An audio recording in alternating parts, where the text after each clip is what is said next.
Awesome. And we are live. Welcome to another edition of Node.js ComCom. Woohoo. Cool. We got a pretty thick schedule today, which I'm psyched about. So we're just going to go ahead and dive right in, start off with initiative updates. Just go down the list again. Ben, you want to give us a quick little update on I8N and progress being made there? Sure. I guess the most exciting thing is that I'm integrating more with the ECMA 402. I've joined a couple of their meetings now, so we're getting a little bit more understanding and around how our internationalization actually works, within the standards, and that sort of thing. So I guess that's the most exciting thing. Other than that, no significant updates, for the repo or the team at the moment. Awesome. Sounds good. How about mentorship? Either Dan or Ahmed. Is Ahmed on? I don't believe so. I didn't see him call in. So. Got it. So I'll take it. Mentorship. We're winding our way to our second cohort. We have begun outreach to our mentors. With this second cohort, we will not be doing a two-sided matching process this time. We're going to be gathering inputs from our available mentors, and then based on the number of mentors that we have available, match with our broader community. So hopefully that will reduce some of the administrative overhead of doing this. Do you want to go ahead and go on with the user feedback? Yeah, just take it away. Great. So user feedback, we are lining up some of our sort of next generation general user feedback. And with that, we are going to be aligning with the current release and help folks in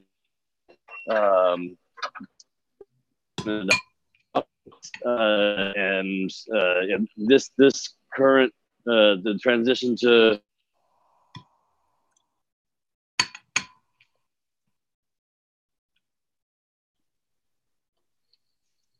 Did we lose you, Dan? Mobilize basically to help our user community during the major release windows across the world. Dan, I think we lost the meat of that because you fell off for a little bit. Oh no! I Repeat the last transitioned couple networks. sentences. Sorry, I transitioned networks. I just arrived at the office.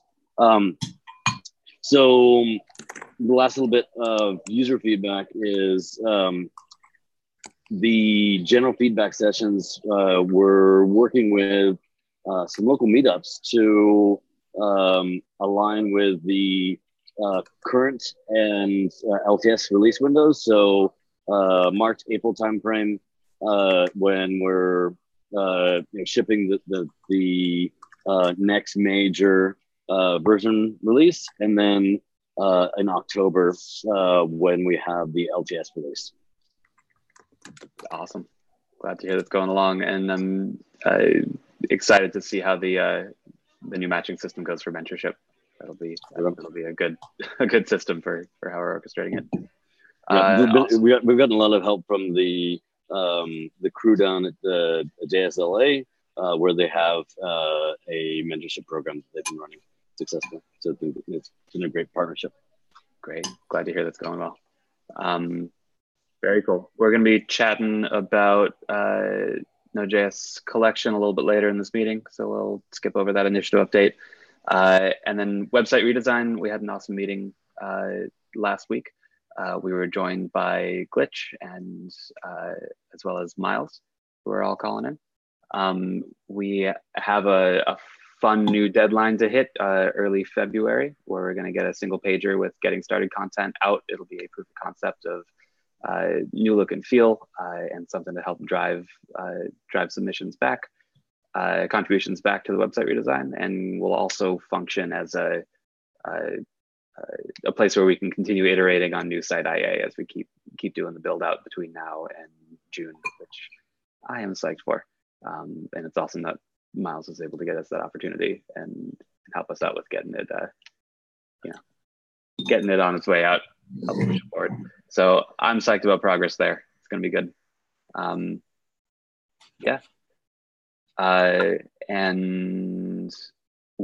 we have actually going to knock out one of the items right now in this update, because it was basically going to be an update anyway since I switched the label. But on issue 316, should ComCom owe the Node Foundation website, we did also talk about that a little bit in the website redesign meeting. We actually, turned off the live stream and did some, invited anybody else to call in, and from the live stream, we wanted to come and chat about it. But actually sat down with Rachel for a little bit, walk through the foundation site IA and see, post merger, what type of content would we want to get onto the new site. Probably in the second half of the year after we get the bulk of the site finished up. So I commented in the ticket, I'm gonna get that into a proper proposal structure and open up an issue in website redesign for how we want to shim in that content. Keep talking with the foundation folks to push that forward. So once I get that ticket up, we'll transition conversation out of ComCom repo into website redesign repo and keep chatting over there. Yeah, awesome. Any other initiative updates or goings-ons that the group needs updates on before we dive into agenda topics? No? Cool. Awesome. Then we will get right into it. This is first thing on the agenda is issue number 444 in ComCom. Drop the link in there. So this was asked to be added to the agenda by Amanda earlier today. She has an update on the social media community collaboration that we had talked about, I believe, before the winter break. But yeah, pop open that PDF and I'll let Amanda take it away.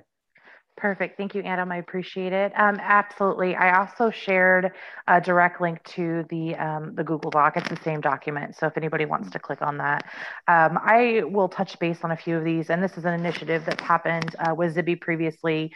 Sarah, myself, and Rachel have worked really hard on this. And I hope that you guys are super excited about it as well.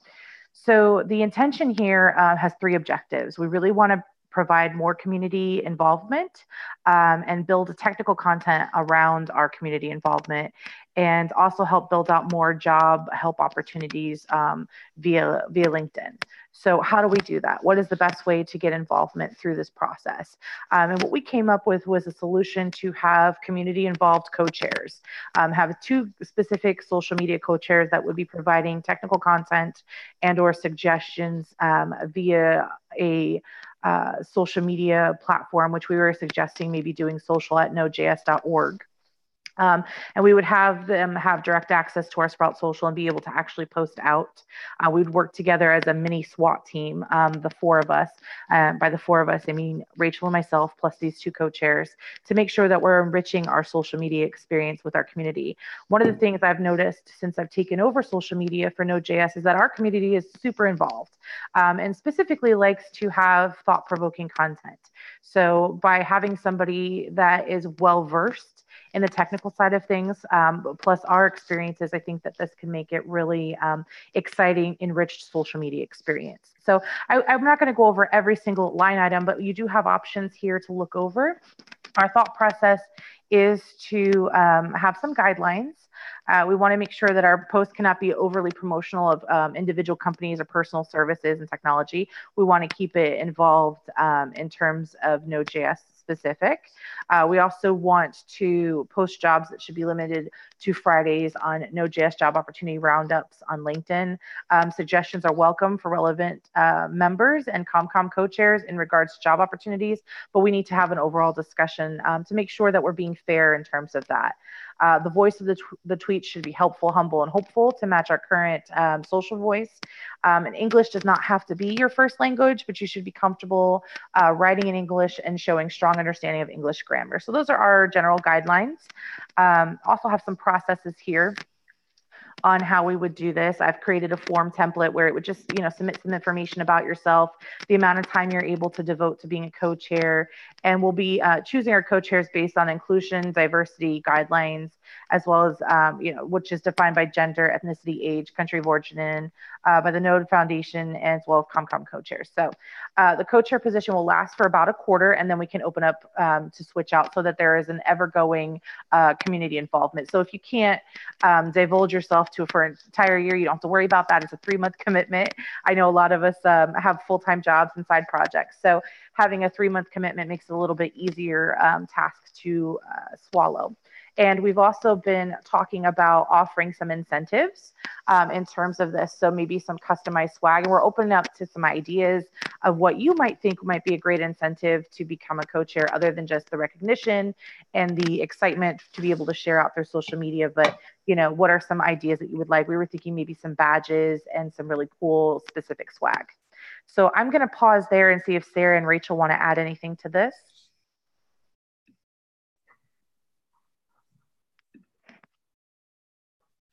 No, that's great. Thank you. I'd love questions or comments or feedback. More mugs, I see. Ben said more mugs. Got it. Can you talk a little bit about the expectations on the co-chairs? Like what do we expect them to be doing day to day? Sure. So we're only asking for the time that you can offer. So the thought process, honestly, Michael, is to have them assist Rachel and I, and it will be specifically Rachel and I's main objective to run the social, but to provide content, to provide ideas, just somebody that we can go to and say, hey, we really want to run this. Is this relevant? Or maybe they have some ideas like this might be a relevant idea to post out, or this would be a great poll question. Maybe we as a ComCom community want to know this information from the overall community.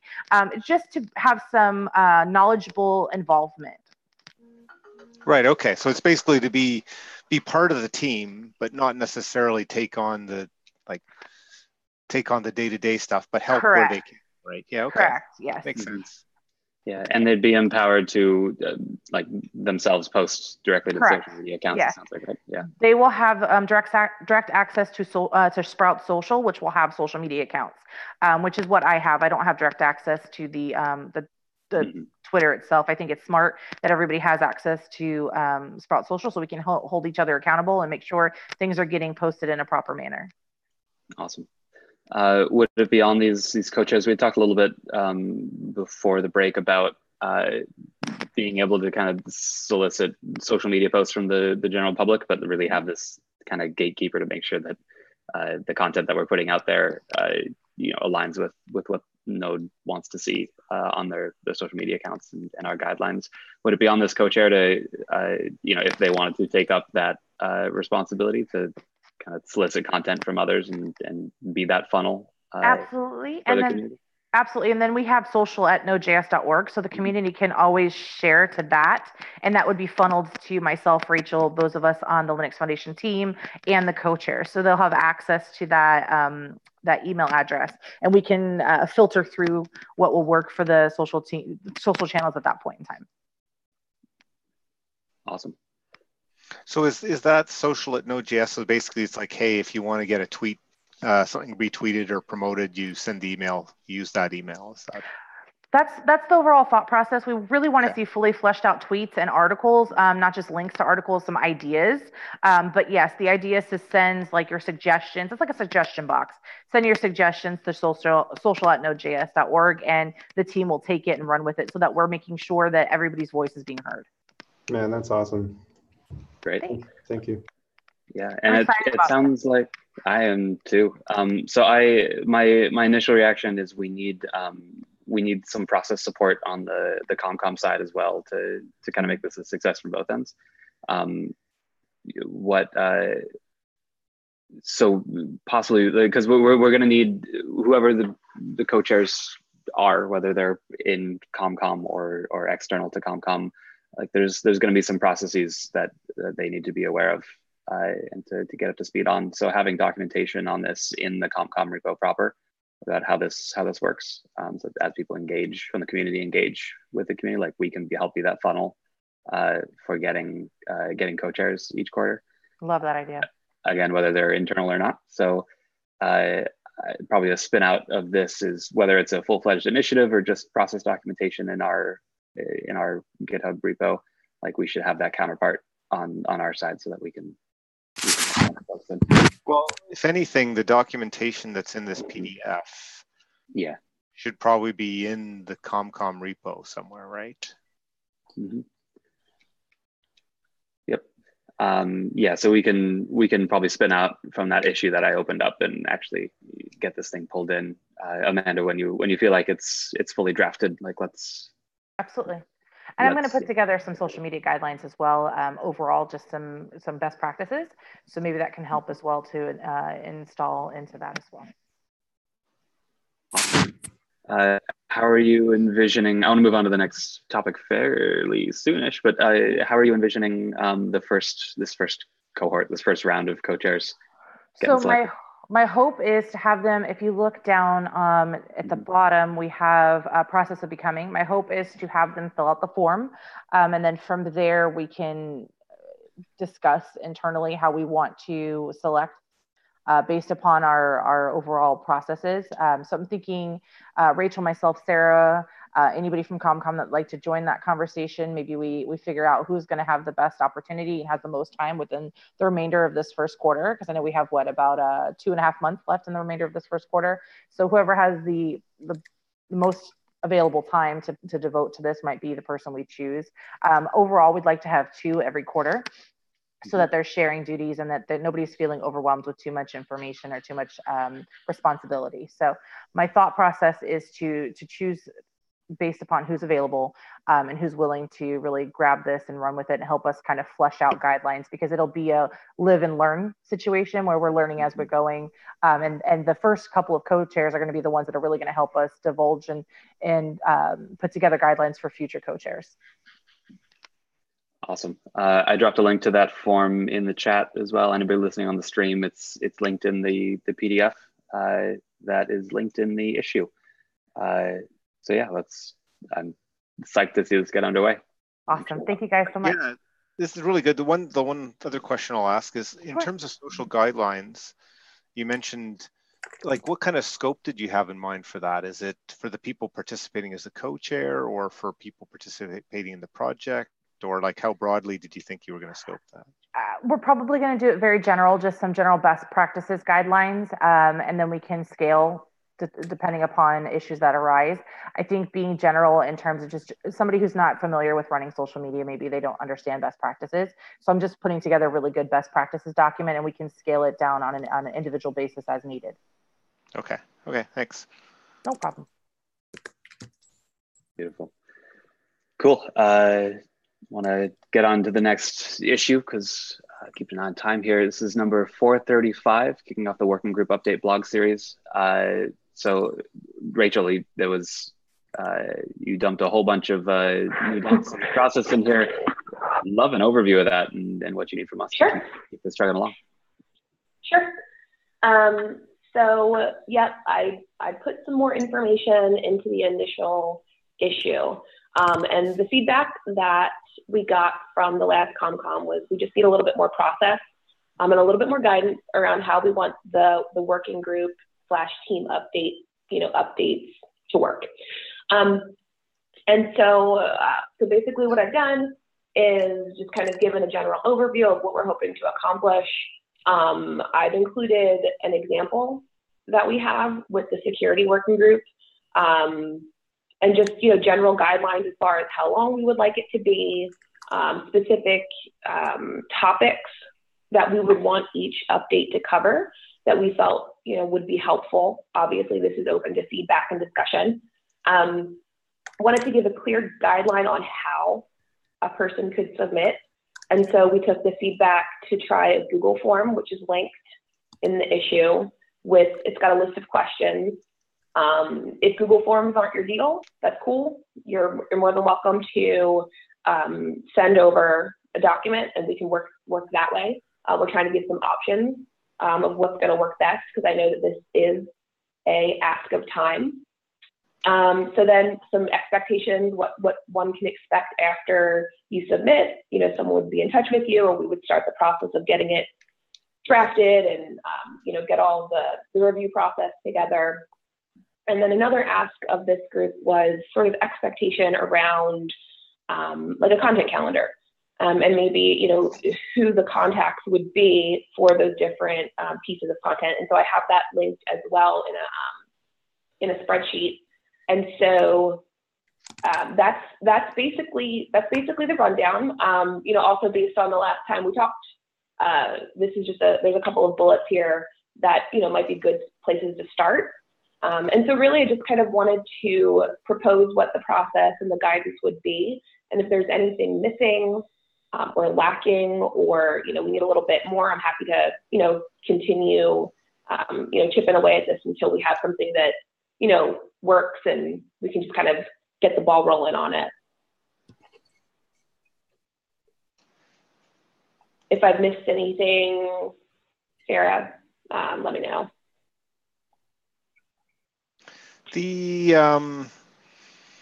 Just having been involved in like the one for the security working group, is the Google form going to have the content, or is it going to have just the expression of interest? It would actually have the content. So it's actually the Google Doc, the Google form. If you click on that link under how to submit, it will have basically the who, what, when, where, why type questions. Obviously, they're a little bit more prescriptive in pulling out that information. We tried to kind of make them, I try to make them explain it as best possible in the Google Docs or in the Google form, if that makes sense. So the thinking is that some people might want to submit the draft post and write it from start to finish, the way the security working group did. Some working group leads might not. So if that's the case, we're trying to give them a halfway point where if they give us enough information, we can get a draft together. Mm-hmm. Yeah. As long as it's an option to do it one way or the other, that sounds like a good idea. Absolutely. Is there any way to have these Google forms? Like, I'm just thinking the first time, great. Somebody comes to do it the second time. Is there a way to have some of the stuff pre-filled in so that, like, the objective and people don't have to re-enter all that information each time? I mean, I know some of them are new, but a few of them are probably common, right? I bet as we work through it, I'm sure that, because obviously we'll be holding on to all of these answers. So it probably, from on the back end, it wouldn't, be much for whoever's editing it on the foundation side or the editor side to copy and paste that information. And so I'm not sure how it could be pre-filled necessarily, but I mean, maybe it's one of those things where the person says, see previous submission. Yeah, and Dawson, I think other than you, for the remainder of the year, we don't have any repeat main contacts in the list of people. So if you have to copy yourself a year later, it's I meant more somebody does, say there's somebody from the build working group submits one, and then next month wants to do another one. Like, if it becomes a regular thing, you wouldn't want to have to fill out that whole form every time. That's all. Yeah, I think that would probably be a concern if we were like hoping for each working group to submit more than once a year. But from the spreadsheet that I just shot a link to there, it looks like the cadence we're hoping for is like one major update with a social ask, social CTAs. Right. Okay. Per year. Yeah, that's a good point. That's a really good point, Adam. So I don't know exactly what the cadence. Yeah. Okay. No, I was thinking. But yeah. Okay, I was thinking more of a monthly or whatever, like the security working group does. But yeah, in the context of once a month, and I think actually focusing on that makes sense to me too. So yeah, okay, got it in that context. Yeah, so we can like deep dive on a specific working group once a month and really spotlight. Exactly. Yeah. And then if things, if it works out to where, folks want to do it a little bit more frequently, that's great. But I think the initial goal is just to kind of get something out once a month. And then we can kind of take it from there to see how successful it is. Mm-hmm. And I love initiatives with concrete success metrics. So this is music to my ears. The add-on API, I would suggest Gabriel Shulkoff. Okay. Because he's, Rod hasn't been that involved in the newer NAPI. If we want to talk about, and not as a working group, yeah, I know that Gabriel would be a good one to write that one. Okay, perfect. Thank you for that.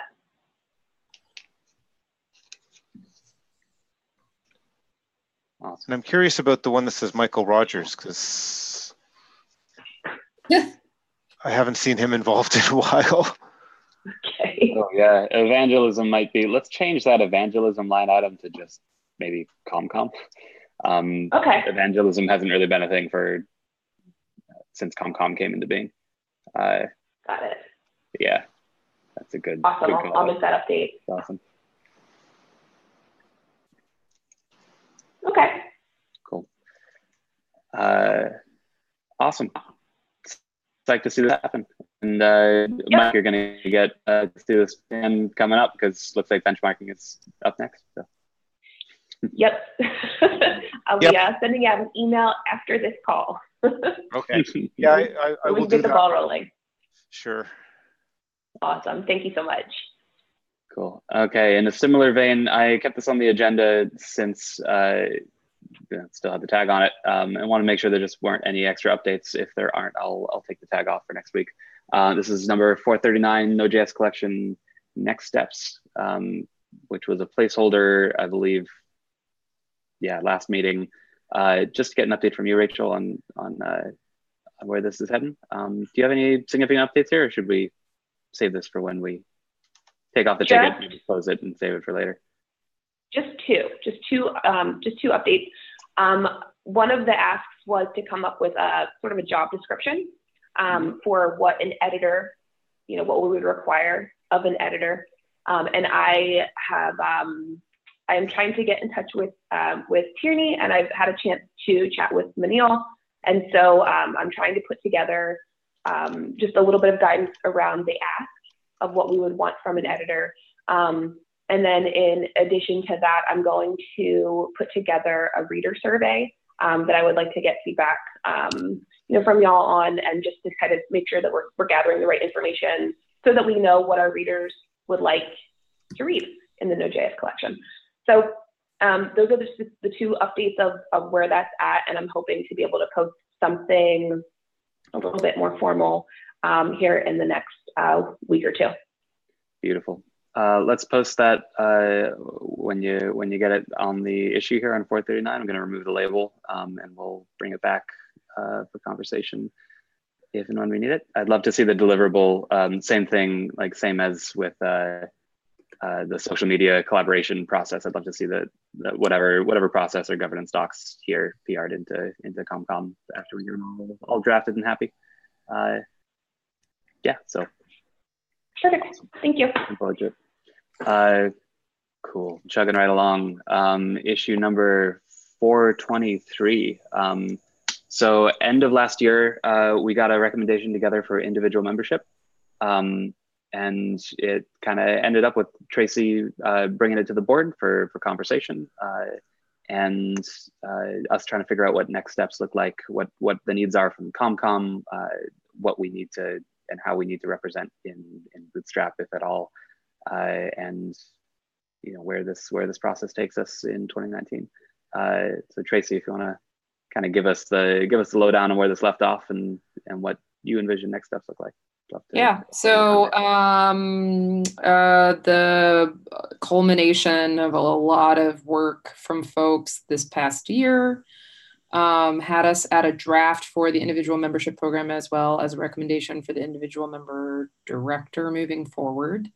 That draft, or those drafts, were presented to the board, but that was discussion, right? Not resolution. So it wasn't us modifying the bylaws and charters of the Node Foundation just yet for those programs. But what I've done from that time with the board because there weren't any, when I say there was no major objection when that was presented. So what I've done is I moved those drafts into the Bootstrap repo as stage 0 proposals that are now up for pull request. Those drafts were also slightly modified for input that y'all had all given after, I think even that draft had been presented to the board, as well as for consideration of like slight substitutions for what does it mean with the CPC overseeing things versus like Node itself, as well as, just like finding real places for Foundation versus Node Foundation. So would love y'all's input. There's a lot of context, I think, in these proposals. There is a lot of history and a lot of lessons learned. So if you have questions about things and why they were proposed the way they are, I'm all ears and happy to answer, provide context at least, as to why that was drafted, but also input. I think, as I think I've said in the PR, it's the individual membership program does not have to run without a director, or sorry, the individual membership program can exist without a director. But our recommendation was that a director would best support the groups that we are trying to help with the individual membership program. There is, I will say, some discussion around what it means to sort of be like a member program versus a membership class in the foundation. And so I forgot to highlight that in that proposal because that's a discussion that we need to have, but is certainly not like solid in any way. And we need input to make sure that when we talk about that at the board level, that we're representing what everyone feels is vital to the outcomes, right, for us, for the foundation that we're trying to build. Mental difference. Yeah, well, and the reason that I didn't move forward with amending our node bylaws and charter first was that is a lot of work and it takes lawyer time. And it was my like personal belief that if I spent more energy on that instead of us working on this in the Bootstrap repo, that we would sort of see a pause, right? Because if we build this out just the future iteration just in Node, when we are what seems to be moving, towards consensus with this merge, that we would sort of end up having to be paused again on this program, which I think we're all excited about, because we need to make sure that we have input from the other projects from the JSF. So. Right. I guess I was wondering the fundamental, you said that one of the key things is like, whether it's a membership class or a member program, like what's the fundamental difference between those two? Yeah. So I think the idea is like, we can support people in the ecosystem by offering them benefits as being like, sort of like a club. Yep. You join this club and you donate money to the foundation when joining this club. And in return, you get like these cool perks. This is what I have to get more clarity on because I am not a lawyer. But that membership as a class for the foundation, there are like legal responsibilities when you have a membership class, which in my mind, in some ways, right, is a good thing because there's accountability baked in, depending on what you've written. But we also don't want to have like unnecessary burden on the foundation if the majority of what we're doing is, project perks, that sort of right. Yeah. Yeah. I mean, I would love to hear people's opinions on it. I do think accountability is important from the foundation to the project and vice versa. But figuring out how we do that, in a healthy, sustainable way is something I'm definitely down with. Is the current one a membership class or a program?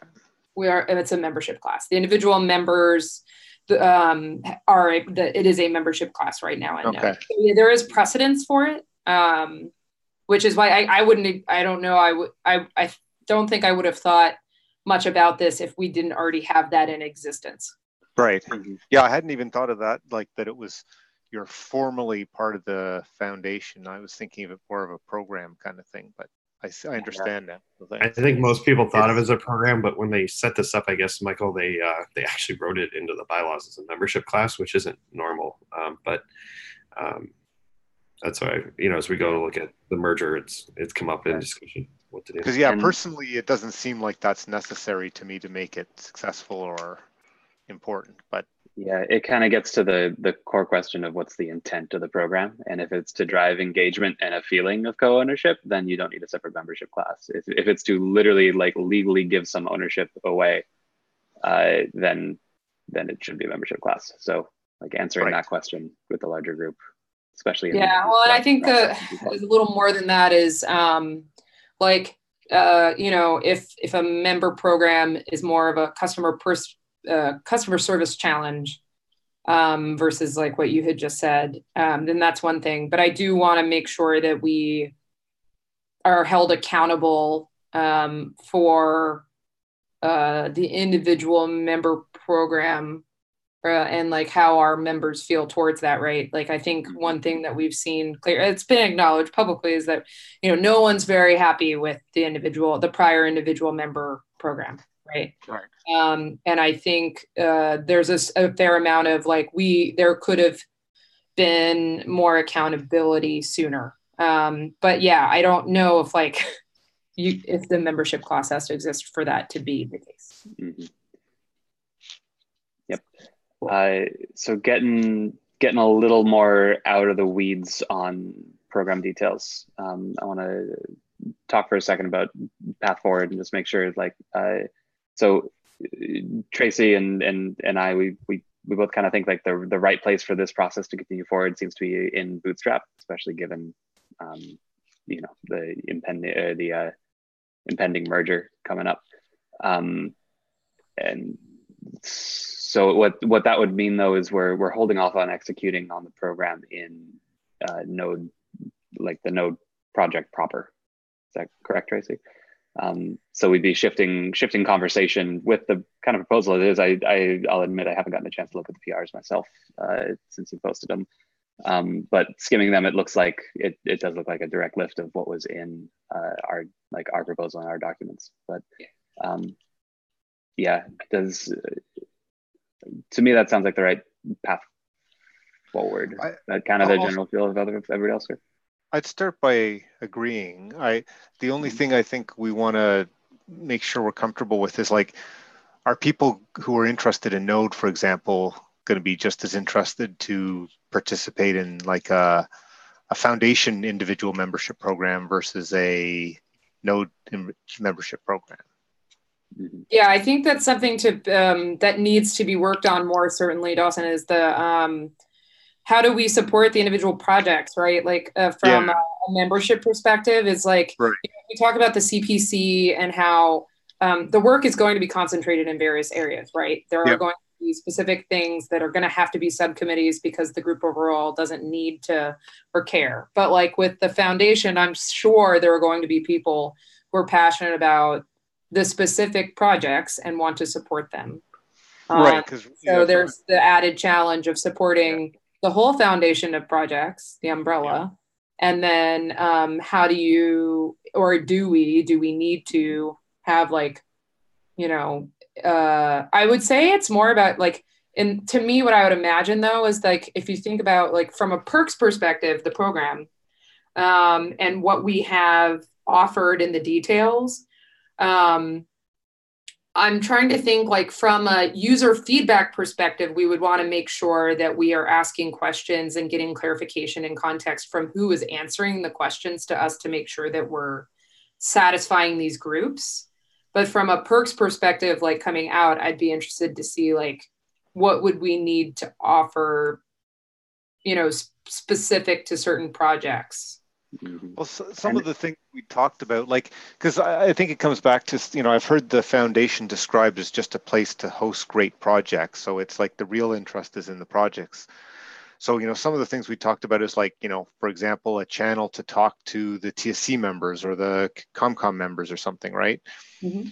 That people might not be so interested to talk to the CPC members because they're not necessarily tied to a particular project. Similarly, you know, in terms of trying, you know, the goal of getting more direct user interaction, we want that user interaction to be between the members and the project, not the foundation, because the foundation is not where the work takes place, right? Yeah.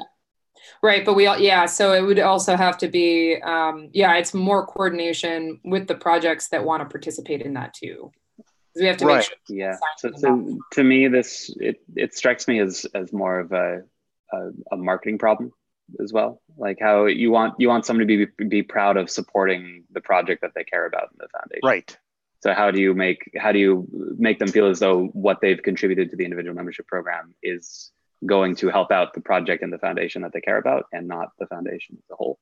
Some of that might be like this kind of like federated perks option, where like pick your top level committee that you want to go engage with, you know, once per quarter. Right. Instead I think we just have to make sure those things are happening. I don't think they have to pick and choose. Like, I don't think people have to choose like favorite children in order to be a member. I mean, you know what I mean? Like that's.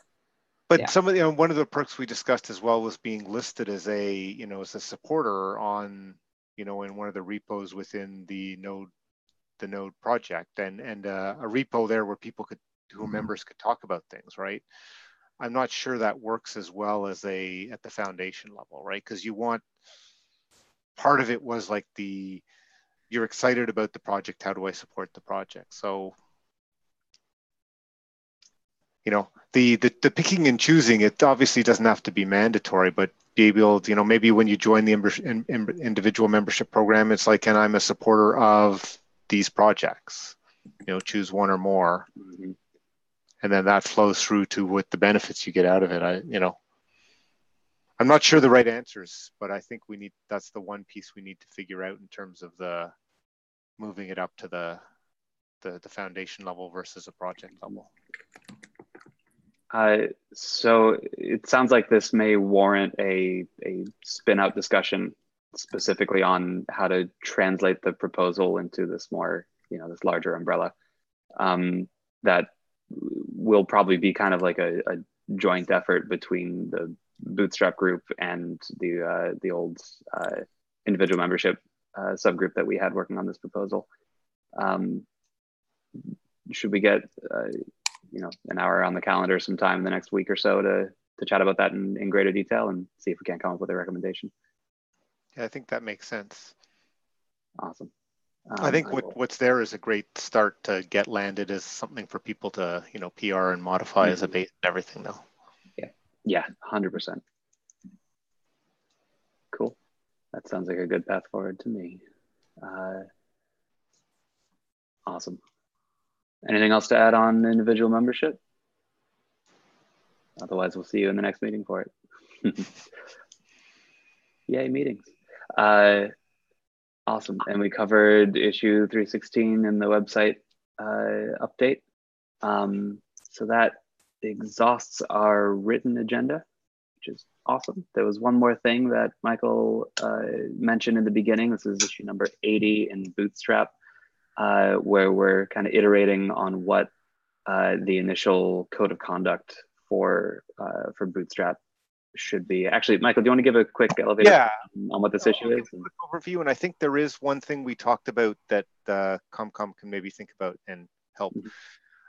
So it came out of, you know, some discussions around, should there be a requirement on a code of conduct for projects joining the foundation? There was some discussion about, like, should we allow projects to have their own code of conducts? You know, it could potentially be like something which is stronger or whatever.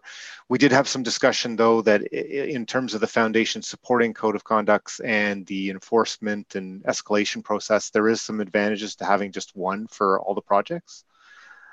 So I wrote up, you know, this is not baked, not agreed, not, you know, it was really just to get the discussion going, but it's written from the position that there's a single code of conduct adopted by, you know, that we expect projects to adopt as they join the foundation. I think I've said, you know, within 3 months of joining.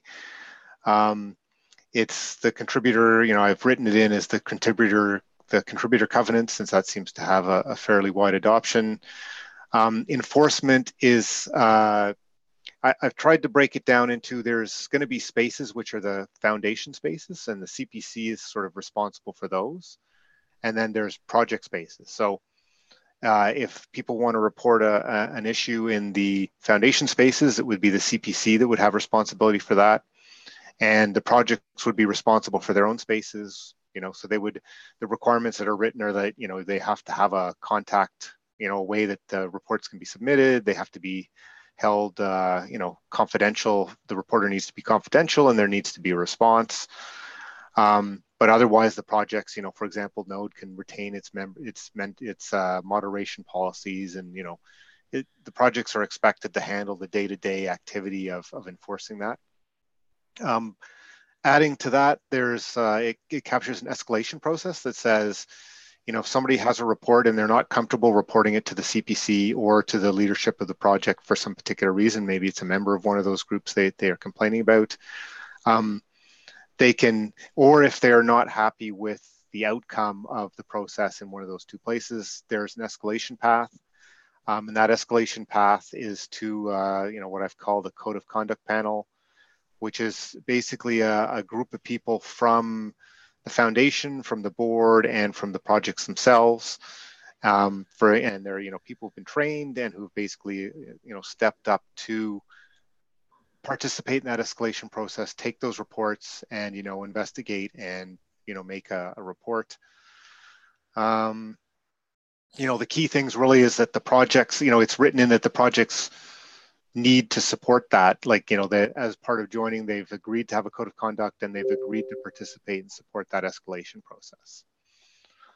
And then I've come up with, my first cut at what the membership of that panel might be, which is, the foundation executive director, a member from the board, one member from the CPC. And then I said optionally, a member from each of the projects and one from the non-top level projects. And that's because there's been some concern that we don't want to have too high expectations in all the projects. Just because you're a top level project doesn't mean you have somebody you can send to this panel, but that the projects can have representation if they want to. And I included even optionally us inviting an outside expert. So, one area we struggled is there's some special expertise and knowledge that, a lot of our regular contributors don't necessarily have. So, I was trying to leave space for us to have somebody on this panel who's an expert and has some qualifications in that area as well. Ooh, this opens up a lot of cans of worms. I'm just reading through this and I'm like, oh, there's so many holes. Because there's just, there's questions around what happens if a project is small enough. What happens if the project's interpretation of the code of conduct is different? And like a majority of the other projects are like, no, that's not how it should have been handled. You know what I mean? Like there's certainly that's destroyed. That's then would come to the code of conduct panel to make that decision. Yeah, no, I know, but it just, yes. So there will be interesting discussions because that can feel like, it could certainly make people feel like they're losing agency over their work. Or what if they don't have they haven't really enforced much of a code of conduct in the past and now they have to. And what happens if they just don't? Like what happens if they're, that again, that gets escalated, but sort of thinking of it sounds like there could be much more of a burden on this the escalation group out of there being a lack of bandwidth from the individual projects. That said, it just depends. There can be very low volumes of this happening compared to past years. So, because hopefully the smaller the project too, the fewer incidents. Fingers crossed. Although, can I propose a name change recommendation? Can we call it the Code of Conduct Supreme Court? I'm happy with whatever. I didn't want board because I didn't want to get confused with board members, so that's why I chose panel. But I don't know. Yeah. So this one is like, think about, jump in, because it is, like Tracy said, this could be quite controversial in terms of a requirement. But the discussion in the Bootstrap committee is, it felt, I think there was a fairly strong consensus that a code of conduct would be a requirement for projects. Mm-hmm. Yeah, and I do think it's important. Yeah. Then you need to have a reporting process. Like, there's no point saying you have to have one if there's no reporting or enforcement, right? Mm-hmm. So you need something, and escalation has certainly been part of the complaint I think we had in the past, is that there wasn't an escalation path. Yeah. Yeah, I think it's just execution more. I think I'm worried about just like once this gets adopted, because I think it does seem like there's been plenty of conversation around the need for this. But it's certainly around like, if you're gonna make people do this, which we think is important, then we also probably have some responsibility in helping everyone get prepped and understand what it takes to, enforce COC and have. Yeah, there's likely an onboarding process here that we should also document. I did add a small mention of that at the end, which is, resources. The CPC will establish a sub-team which will build a set of resources, processes that can be reused by projects when implementing their COC processes and enforcement. Awesome. So that was just an acknowledgement that there probably needs to be some help, right? Mm-hmm. Well, we are. Go for it, Dan. Sorry. I just wanted to call out, and maybe I'm not seeing it through the pull request, that having gone through this journey several times, I think it'll be really important to make sure that you are getting some non-white males in the mix early, and making sure that you have good representation as you're rolling this out. So that'll help immensely. That was exactly the other thing I wanted to mention, was that in the Bootstrap meeting, there was two things we wanted to validate. One, that this would be okay with projects, and two, that the communities that are most affected and most need the protection give us some feedback that this satisfies their needs, right? And so that's where ComCom, I think, might be able to help in terms of, how do we get that feedback? Because that can engage with those communities directly. You won't get if it's just a bunch of witches. Okay, I got to drop. Awesome. Yeah, and we are coming up on time. Thank you, Michael, for surfacing that. Let's all pile into the Bootstrap repo to get engaged there, where it directly affects what this group is tasked with over on the Node side of things. So I think it's important we're part of that process. Awesome. Any other quick last minute points before we wrap it up? 2 minutes. I'll take silence as a resounding no. And thank you, everybody who's calling in over on YouTube. We will see you next week. Woohoo! Bye. Bye, everyone.